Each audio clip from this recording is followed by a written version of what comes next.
So my name is Daisy Dunn. I'm Associate Editor at Carbon Brief, which is an online climate publication based in London. I'm here for the fourth plenary session to talk about the independent greenhouse gas removals review, and I'm joined by the chair of the review, Dr. Alan Whitehead, along with the head of the Secretariat, Dr. David Joffe. So first of all, Alan's going to tell us a bit more about the overview of the review, and take it away. You've got a few minutes.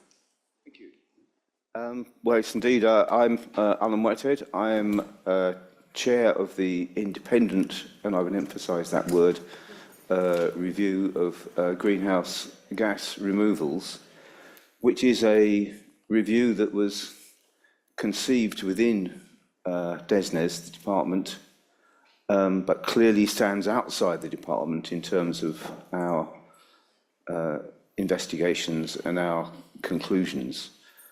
And so therefore it's not a review that is going to tell the government what to do, but it is a review that will hopefully take a good look at the present landscape as far as GGRs are concerned, and actually try and put that into the context of where we go next, what we do on the wider screen going up to 2050, how we address that gap that there is between whatever we may do about net zero and what we've still got to do in order to make the net negative gap go up to that net zero point, and therefore what it looks like to consider the landscape as a whole and the particular things, the particular techniques that are more ready for market,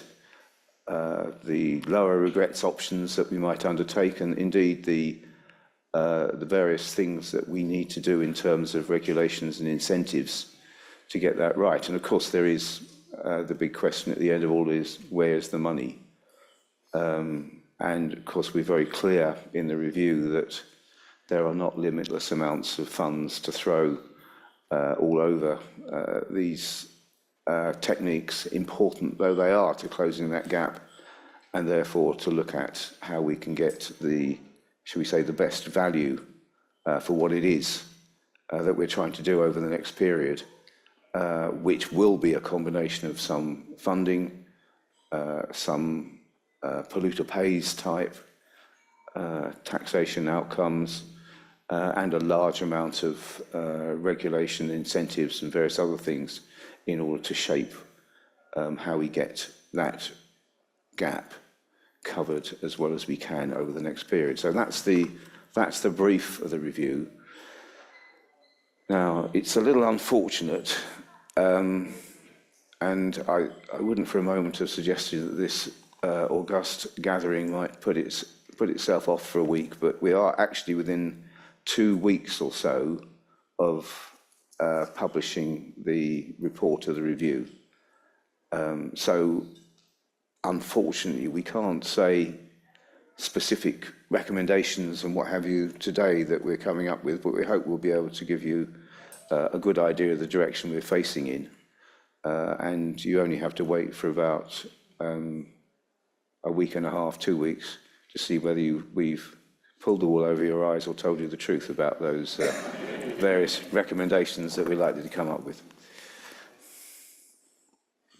Would you like to add anything to that? I think that was very comprehensive, Alan. I don't think I'll add anything at this point. Okay, so as you mentioned, you can't reveal too much about the findings before the review is published, but can you tell us a bit about what are the opportunities and risks that the review identifies, especially in this political climate where the consensus on net zero has been fractured? Yeah, I think the opportunities, and certainly this is something that we've been going into a lot of depth in the review, arise from the fact that we now have Clean Power 2030 and a much better approach to carbon budgets than we've had hitherto, so that the question of the gap that I've mentioned comes up into much stronger relief. That actually we can say, yes, we are now doing everything that we can reasonably do to get us through the carbon budgets and get us to reasonably close to net zero by 2050. And so, in a sense, that debate has begun to fade away, and the concentration now is on, well, what is it you've really got to do to get over the line as far as net negative is concerned, or net zero is concerned, and net negative as a way of getting over the line. And, of course, the fact that for a number of years after 2050, we're going to have to continue to go net negative very considerably. So I think the clarity on the trajectory is the best it's been for a while. And that does mean that these questions that we're looking at in the review, can we get everything done with biomass? What's the role of direct air capture? What about nature-based solutions against engineered removals? What about the question of permanence as opposed to impermanence? How much do we have to do now in order to get us to the position we want to be in, and what does that mean in terms of low regrets things that we can do right now? So it's not a question of going back over past debates about, do we really need carbon capture and storage, or do we really need greenhouse gas removals? It's a question of saying, yes, we need all of those. How can we organise those in the best way? Now, the risks are very much as to whether the public actually goes along with all that. And indeed, the public is in a pretty fractious mood at the moment, I think, in terms of low carbon futures. And there are clearly potential, shall we say, political possibilities of policy going in an entirely different direction for the future.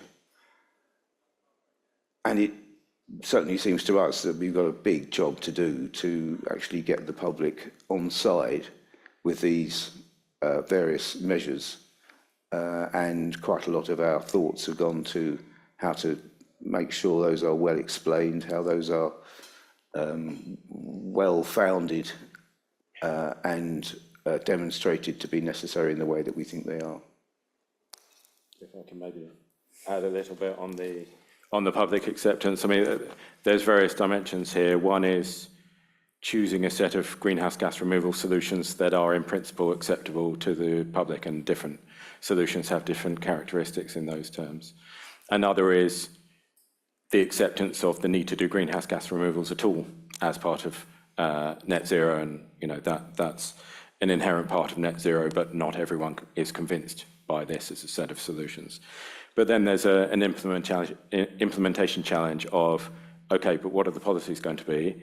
Who's going to pay for the removals? And is that seen as fair? And so we, as much as possible, want to give practical solutions to the government to say, okay, you're committed to net zero. This is what this means in practice across, yes, regulation, but also incentives and decisions on who pays for this. There are some choices, and some of the choices that are available are probably not sensible. So we're trying to give some input to government to be able to make those choices in a sensible way. Thank you. I should just say, if you do have questions for our panellists, please use the app and I will endeavour to read them out. So my next question is there areas where the UK has an edge, according to the review? I don't know who wants to take that on first. Well, yes, so there's one area that we've, again, looked at in some detail, and that is direct air capture. And it's quite evident that whilst the UK may not be the leader in the world, the UK is one of the leaders in the world and has had relatively recently a very substantial upwelling of all sorts of research, development, a lot of it admittedly fairly nascent, but that is the case across the world at the moment.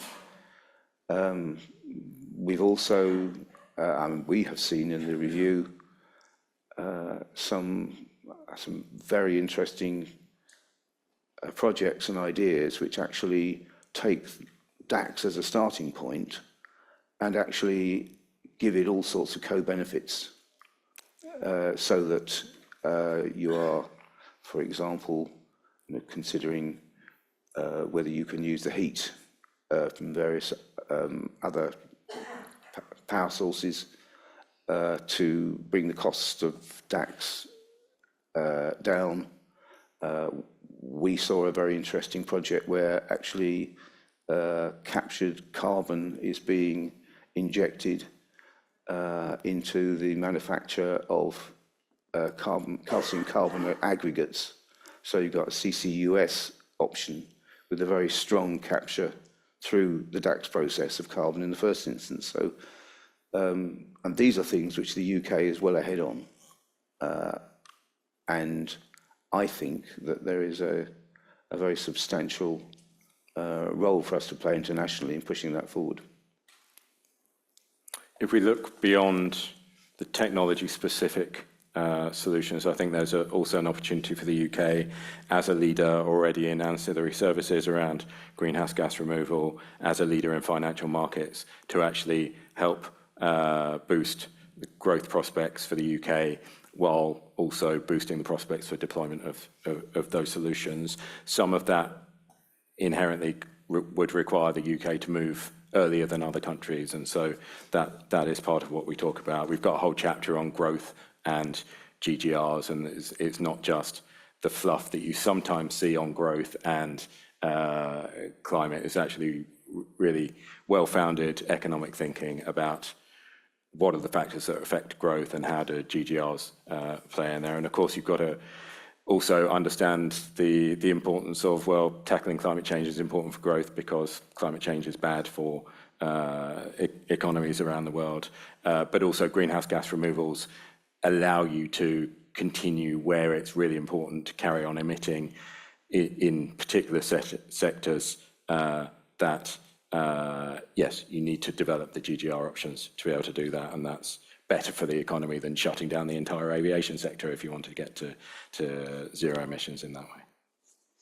Thanks very much. We have had a couple of questions submitted by the audience. So Chris Vivian asks, will the GGR review consider marine CDR? Sorry, marine. Marine CDR, yeah. Well, we've had a, should we say, a little bit of a problem with casting our examination net as widely as we might like to, in as much as, firstly, you've actually got to have an eye for how far up the scale of doability various GGR techniques are, and it's certainly the case that ocean capture is not very developed at the moment for a number of good reasons, and certainly, I mean, something I think has great promise for the future, particularly in terms of the concentration of carbon in underwater capture compared with, say, direct air capture. But it's got a very long way to go, I think, before it's immediately commercializable, doable, whatever way you want to put it. And certainly one of our jobs has been to try and put into place what are the lower regrets options, what are the higher regrets options, what are the less expensive ones, what are the ones that can actually make the most progress in bringing those costs down, and indeed how many co-benefits there are from that whole process. So we're not ignoring it, and I mean there are other areas where we haven't, for example, afforestation, gone into great depth about it, partly because it's something we've got to do anyway, it is a very good thing to have many more forests around, but not necessarily just because of the extent to which they sequester carbon. And there's also then the question of permanence in the whole process. So we've had to make a little bit of a selection in terms of where we've shone the light most strongly in the review, but we haven't forgotten about it by any means. Thank you. So another question from Iraq Khan Irby. Will the review consider developments in the EU, and what is the balance between linking to EU policy versus the UK pushing ahead rapidly with its own unique approach? Shall I take that one? So we have considered to some extent, I mean, on a number of levels, the importance of standards being harmonised internationally, I think is really important, so that companies operating in this space are able to operate across boundaries, and that best practice in terms of the rules is implemented everywhere.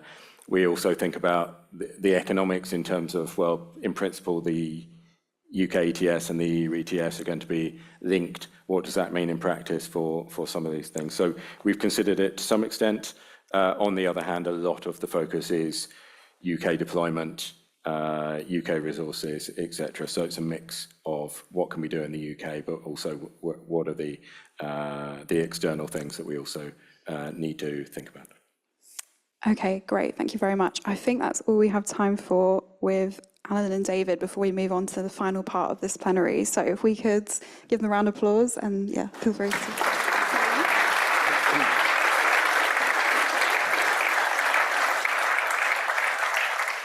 Yeah, I'm afraid we didn't get to biochar, but you'll maybe find some interesting things about biochar when you read the report.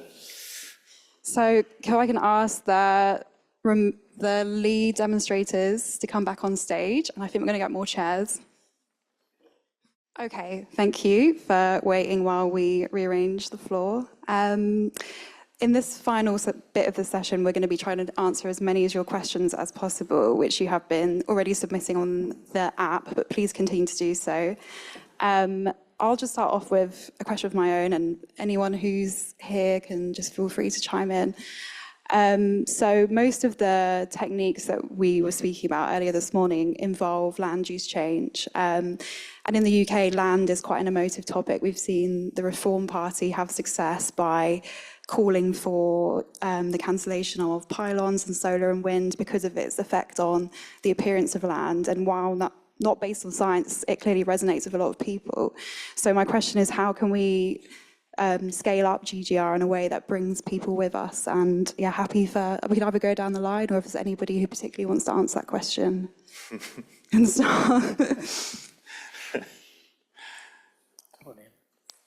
Yeah, okay, I'll I think the reality is we have to do it. And I mean, maybe I'll use the example of what we've had in Wales around the sustainable farming scheme, is that, you know, we had these targets of 10% tree planting, 10% habitats, and actually there was a huge sort of uproar and disengagement, really, or disengagement from the farming community. However, you know, over 12 months or so, a lot of people within government, civil service, a lot of us in the broader community giving more evidence, we've landed something that I think people broadly think is in the right space. So I guess it requires work, and even starting in a really quite challenging position there, we've ended up coming to somewhere where there's broad agreement. So I think it can be done, but yes, it's a challenge. I think it's a real challenge. I was doing another piece of work for the land use framework consultation with a group of academics, and on one side of the room, some of you might have been in the groups, you might remember this, on one side of the room there was people saying, we've just got to plant trees now, and if that means government buying land, planting trees, selling it on, we've got to do that. And there was another side of the room who said, no, you've got to bring the community with you. You've got to do community engagement properly, but by the way, it's going to take 5-10 years, and then it's probably too late to plant the trees. It's a really hard problem to solve. I think the evidence seems to suggest, though, if you work in small local groups, examining where trees can go, why they should go there, and what the co-benefits are, that tends to be a way that makes it a little bit more palatable. But it doesn't address as you raised, the national discourse that is perhaps quite negative about some of these approaches. So I think we've got to feel our way, but we've got to keep going because we don't have much time left. Yeah, GGR technologies are natural-based processes, so it shows they're very much bottom-up rather than top-down.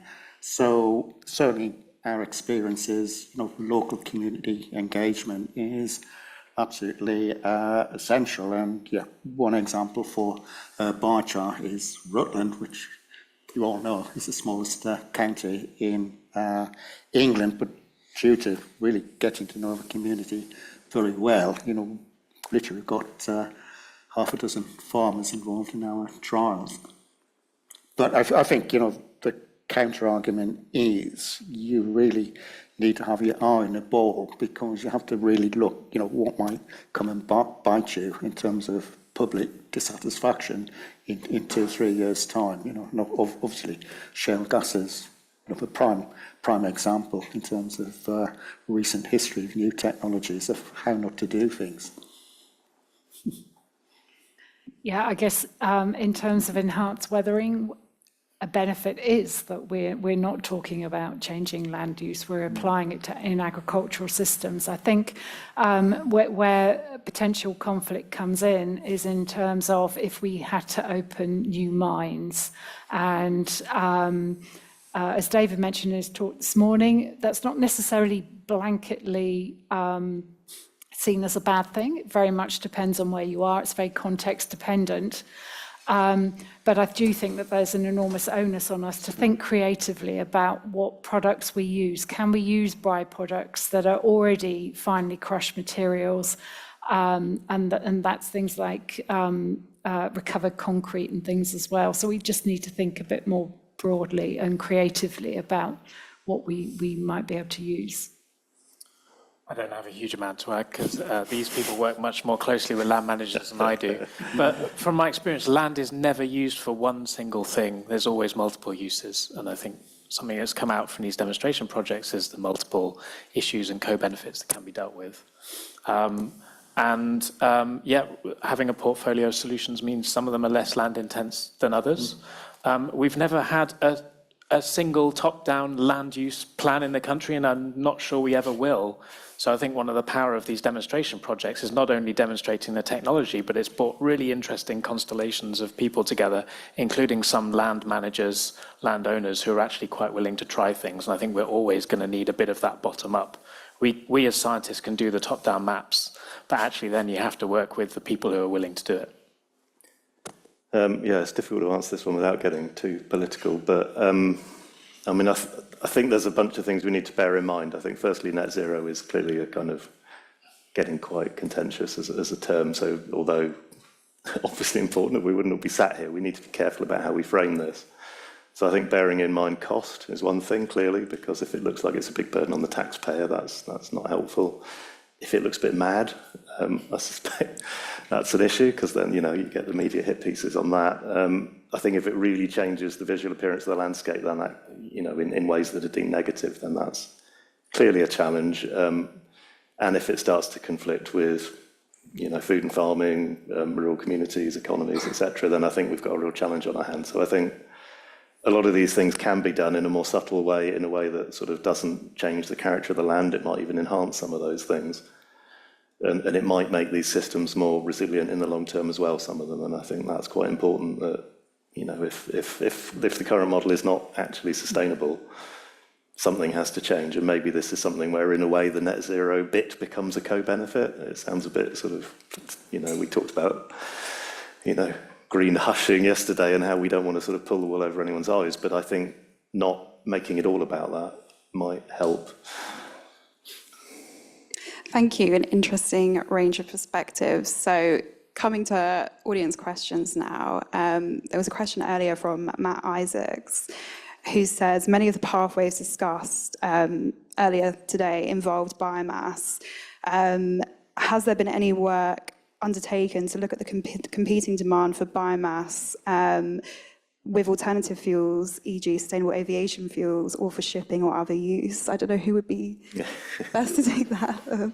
Well, actually, government did have a biomass strategy that was published in 2023, and quite a lot of thought went into that. That looked at supply of biomass, but also best uses.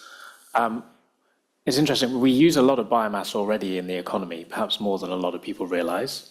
There's a lot of wood that goes into generating power, principally through DRAX, but not only through DRAX. So we tend to use it for power for heat and for transport fuels, where we use a much wider mix of sort of agricultural residues and things for sustainable fuels. And I think the biomass strategy lays out how that probably needs to change. We've got lots and lots of different ways actually of generating power that don't necessarily involve biomass. But there might be a role for that, but increasingly they say, well, if they're going to be large point sources, you need to capture and store the carbon, so that's BECCS. I think also moving towards transport fuels where it's much harder to decarbonise. So you're looking for where can you displace a high carbon activity and where can you capture the most carbon at the lowest cost. Interestingly, yeah, we often have this, should we go down the removals route or should we use biomass for transport fuels? And I mean, just a little note, I think they're not always quite so different. If you look at the kind of single largest functioning BECCS plant currently, it's in the States, it's making bioethanol for road transport. That's probably not the optimal thing in a net zero world, but actually making liquid fuels from biomass for aviation might be useful. And where you're actually processing that biomass at site, you can capture some of the CO2. So you can couple BECCS to sustainable fuels. And okay, you don't capture the amount that comes out of the aircraft there, but you are actually capturing, sequestering some CO2 as part of that process. So they're not entirely separate things sometimes. Yeah. So perhaps I'll just add it. I think if you're a farmer, if you're a grower, you actually probably want multiple markets as well, because that gives you more security of end use. But I think the benefit is that I think we're really, and it'll probably vary in different countries in terms of how they might prioritise their biomass, in terms of what is in effect, the best way, hopefully, it would be about where can you achieve your maximum greenhouse gas benefit at a defined price. There are other options as well that, and probably they'll vary over time. So actually what we start using biomass for now, maybe that's sort of BECCS earlier on because that's the technology, but then afterwards maybe it becomes more green chemicals, more green steel, construction products and so on. So I think there's a number of options, and different countries may prioritise those slightly differently depending what their other alternatives are. And again, we may prioritise different uses over time.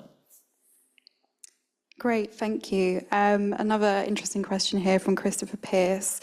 The demonstrators have advanced our understanding of the GGR potential and societal considerations for each approach, but also highlight the need for further research. Oh, hang on, let's just refresh my app so I can't. I think the end of the question was, oh, hang on, I might as well find it before I misremember it. Oh, thank you so much. How do we balance those ongoing knowledge gaps with active commercial implementation? Who wants to start on that? Do you want to start? Or? I can start because enhanced weathering has seen an enormous commercial investment of the order of about $250 million over the last 4 or 5 years. It's quite astonishing, and I think in terms of verifying the amount of carbon dioxide removal, there are also what we call carbon registries springing up as well, setting out protocols, which I think is a good thing. They certainly are consulting with the academics, and in fact I think the academics are really setting the pathway in all of this. As academics, of course, we like to worm into things, and quite often we can get maybe a little bit distracted by the smaller things rather than stepping back and focusing on the big picture. So I think it's a sort of two-way interaction there. There's thinking about how we go about translating what we do as academics and making sure that our new knowledge that we're generating all the time plays into these companies, and keep them clean, keep them honest, keep things transparent. It's good that we know where the issues are, and we need to make sure that that's translated and that things can move forward. But I think, one key message that's come out today is that, don't let the perfect be the whatever it is of the good. And so, we need to move fast and we need to move quickly. But we don't want to do harm at the same time. Yeah, so I was going to say we need to, I think, change the way we think about how we're going to deploy all these technologies. It's a good point to start off with, I think, is to ask ourselves how much failure we're comfortable with. We need, as you said, we're never going to have perfect knowledge. We need to work out, if you're going to plant trees, okay, plant some trees, expect some are going to fail, and you're going to come back and revisit in 10 years' time. If half of your trees survive, that's brilliant. You've got half of your trees there now and you've sequestered some carbon. If you wait, we were talking in the regulatory session previously, if it's 5 years to sort out your regulation, then another 5 years to scale up, you've got 15 years to 2050. You just don't have enough time. So we need to be comfortable with failure.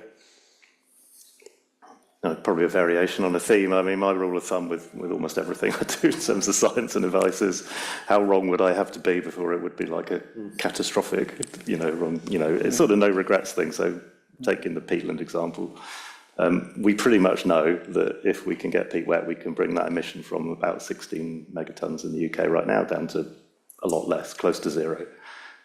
So that bit's kind of evidenced and known, and then the GGR bit for me is like that would kind of be the icing on that cake, because if we could turn that naught into a -5 or a -10, then brilliant. But if we can't, we still fix the 16. So it's, it's how to sort of not do things that have perverse outcomes, and the other thing I think is just to be careful not to offer magic solutions that give people a pass to carry on emitting in other sectors when really they could do more to abate their emissions. So that's... Yeah, I mean, just talking a bit more about some of the newer, more technological methods to agree and add to these things. There's a way you can do research and deployment at the same time, and the type of research you do changes. And I think there's going to be a really continued role for research to make sure these things work, but also to innovate and bring down the costs. I mean, if you look at the CCC scenarios that Emily talked to us about, and if you add up the total amount of trees, land-based methods and technologies, you get to about 80 million tonnes of CO2 in the UK. If we were to be able to shave off the cost of that by £20 per tonne, which is a modest goal, it's not nothing, but it's pretty modest when you're talking about, £200 or more per tonne. That saves you £1.6 billion a year in 2050. So an investment in R&D is probably going to pay off if you can do that. But I think the R&D maybe changes as we evolve.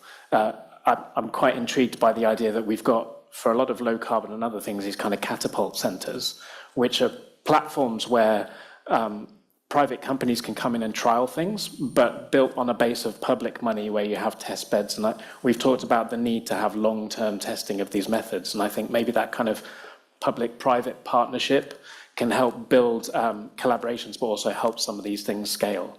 But I would just come back to, you need the demand signal. So you need to have some deployment policy, because once you have a demand signal, you're crowding in investment, you're kind of pushing water downhill rather than uphill. The private sector will start spending its own private money on innovation if there's a demand signal, which we largely don't have at the moment. So.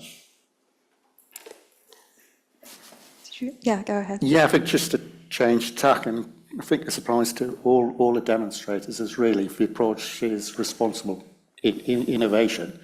Certainly in a Biochar demonstrator, at day one, we set out what could go wrong, including just having a huge dust cloud if your biochar was too fine and you made the mistake of not wetting it, spreading it on a very dry day. And I think certainly the quantities generally we're talking about are realistic and achievable, but I think that really has to be the cornerstone of all R&D work, is it's to really have a check that you are really ticking the responsible innovation box. So actually returning to an earlier thing from today, I think it's the learning by doing. Let's set some sort of intermediate targets for technologies and say, use the example of perennial biomass crops. Let's go from 10,000 hectares to 100. And actually, you know, let's do the R&D on that, of understanding that scale up, rather than saying we need more research before we do it. We know enough. Let's do it at that scale, and then let's review when as we're doing that. So I think we can do both, and actually we need to do both. Okay, great, thank you. So another question here from Kate Scott. We are experiencing more frequent weather extremes. Are these approaches resilient to future changes in climate? What strategies can increase their resilience, or how can they build resilience to future climate change? Would you like to start? Yeah, actually, there's been a number of studies done, I think, and actually across agricultural crops in the UK and internationally on this. In the case of, I think, some of these technologies, and again, on the perennial biomass crops, the perenniality gives a greater degree of resilience. So annual cropping systems are more challenged by the need to annually plant. So we were actually seeing some work earlier around the way that the lower land classes, actually we get more variation in, particularly with the extreme weather events in terms of the impact. These kind of crops actually work really well in those systems. They're more resilient to things like flooding and drought. They're more established. You've got deeper rooting systems, more established rooting systems. So I think in the case of perennial biomass crops, they're more resilient actually. And so we should be targeting those areas of land that are more prone to those risks, and actually the land which is less prone, focus that on other uses. Coming next, on tree planting, I think actually climate change is an opportunity rather than necessarily a threat to planting trees. We've already seen in agriculture a couple of quite bad years for some arable crops. As time goes on, there's going to be parcels of land, particularly where it's less productive, where farmers just think it's just not worth me farming that anymore. Maybe that's an opportunity for land use change and to put trees in. I think what becomes really important is to recognise that, say you plant a tree now, it's still going to be there in probably 2070, depending on the type of tree you plant, in 100 years' time. So we need to be looking much further ahead than 2050 to say, well, how's that going to fit in with the farming enterprises? How does it fit in with that business? Is it the right type of tree for 100 years' time? Or again, to come back to my previous point, are we saying we're going to plant for 20 years, we know we're going to come back and have to do something else because that tree's not going to survive, and that becomes part of your strategy to cope with change. So I think we need to have it's easy sometimes to think, right, we're going to hit our targets by doing this once and doing it right, and that's not going to work. We don't know which climate pathway we're going to follow, and they really diverge after 2050, so we need to be adaptive. Yes, go ahead. Just from a peatland perspective, so this year we've had wildfires in the North York Moors and elsewhere, which peat on fire, including some bombs in the peat, in fact, going off, so that was quite lively. There were rivers shutting in the lowlands, and we've got this system that's not climate resilient now. We've got a very fire-prone system that's kind of managed in a state of such that as soon as you take the managed burning off, there's a wildfire risk. So actually, if we can shift the balance there towards more sphagnum, shorter heather, still keep using the land in whatever way, but that's going to reduce that risk, climate risk, ultimately. In the lowlands, we spent half the year pumping water out to sea and trying to stop flooding, and the other half running out of water, which means that the farmers didn't have enough water this summer. So again, if you can put a bit of water storage back into that landscape, which is kind of wetlands, or manage systems that can take water, hold it, release it when it's needed, actually that's completely combinable with GGR in that system, and might actually help to make them a bit more sustainable from an economic as well as an environmental perspective. Yeah, just picking on the point on water holding capacity. Yeah. We've had our most spectacular results with Biochar 2022, which was a huge drought, and the story from there is saplings in a new forestry plantation completely died off. I guess the only ones that survived were Biochar was in the ground, and similarly this year we've got distinct evidence wherever is Biochar. Crops have definitely done better. So that is really a lot longer term benefit, because once Biochar is in the ground, it's still going to have that moisture holding capacity. Thank you. I think we probably have time for one last question from the audience. So Alex Hook asks, in uncertain times, how do we provide clarity and consistency for land managers to deploy these technologies with long-term certainty? So I guess the question of cost of living crisis and the uncertain times that land managers are facing. Does anyone have particular thoughts? Yeah. Yeah, I think just to reiterate the point I made this morning, across stakeholders in government, I mean, you look at other technologies like CCS, who are, as you know, very well organised as a community, and they've got very detailed route maps, and I think that is something that is missing for GGR in terms of where you might be in intermediate targets. But the route map is very useful because it really helps you identify what are the enablers and what are the barriers. Maybe a bit to add is just around that actually this is an opportunity for diversification, I think, for land managers. So this is another option to basically put in the mix. And again, as we were just saying in the previous comment, there may actually be major challenges, you know, that are actually these sort of approaches can actually help with at the time of those challenges as well. So greater diversification options. Yeah, just no, go on. Yeah, I think just add really quickly. Farmers are very comfortable with uncertainty. They deal with it every year. They're selling what they grow into an uncertain market.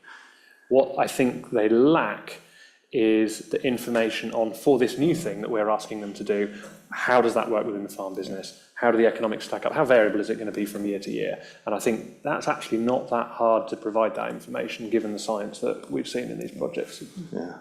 I mean, if I was a farmer, I'd feel pretty uncertain, I think.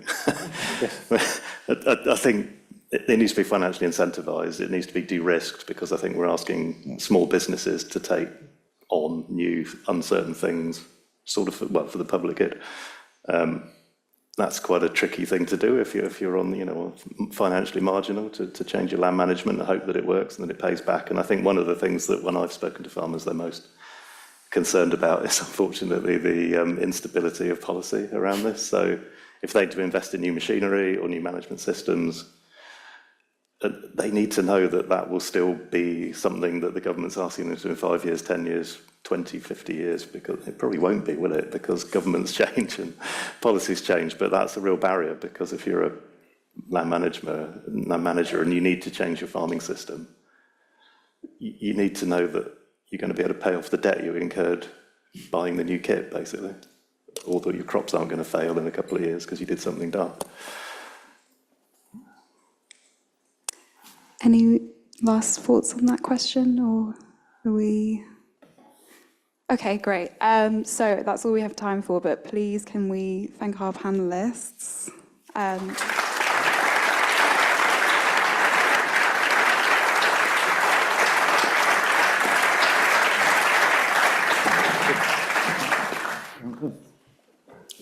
I don't think we've...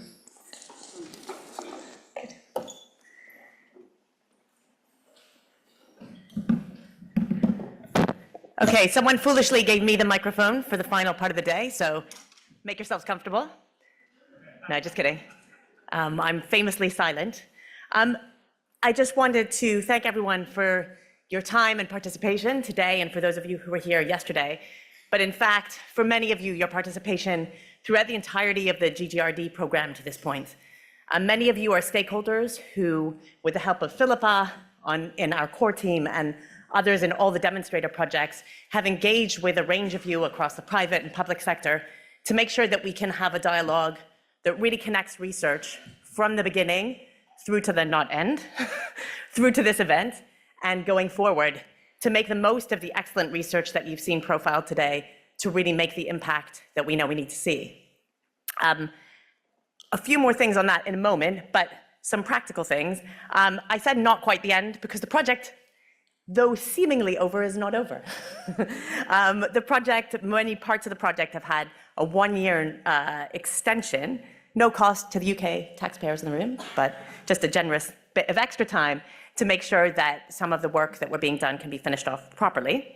That means that you won't be dropped as stakeholders. We'll be continuing to communicate with you, and you can still go, if you're not yet getting our newsletter to the core, CO2RE, don't spell it like that in Scrabble, but the core website, and sign up for our newsletter if you want to stay connected. And Philippa, who's been managing the core stakeholder activities, will still be there engaging with you till at least the end of this year. We are coming out with a few written documents that gather together some key messages from the project in a synthesis report that will be coming out in November, and some other specific policy papers and webinars. So you haven't seen The Last of Us yet, for better or for worse.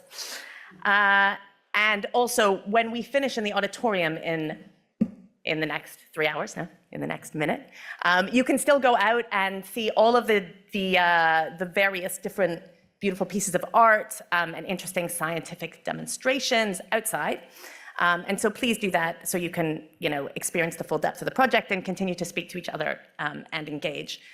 So I guess I'll finish by saying that, what we have here is this really difficult balance between what we're talking about, which is some known science, but some experimental science, and the need for flexibility going forward on all of these different CDR technologies, the need for better engagement and opening up a really big range of different kinds of conversations with different people, as we know, all around the world. So we need all of that flexibility and all of that open-mindedness, but whilst keeping in mind that we have an urgency of action and a time frame in which we want to take those actions. And that's a really, really difficult tension to hold. Now, the good news is that, as I think Noah said on my panel earlier, the people in this room, you all now know more than the majority of people in the world about CDR. So this is the point to not ask what GGR can do for you, but what you can do for GGR. So what you've heard is that there's so many different things that need to be done, right? I mean, obviously the big one is to create demand, but I'm not asking you to put your money where your mouth is and go and buy your removal credit on your way out.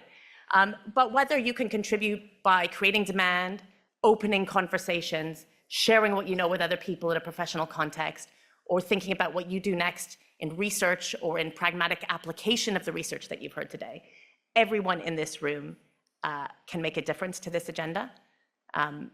As standalone for CDR or in combination with other conversations about what we need to do about climate. So think about what that thing is before you walk out this door and commit it to yourself. And with that, thank you for joining us.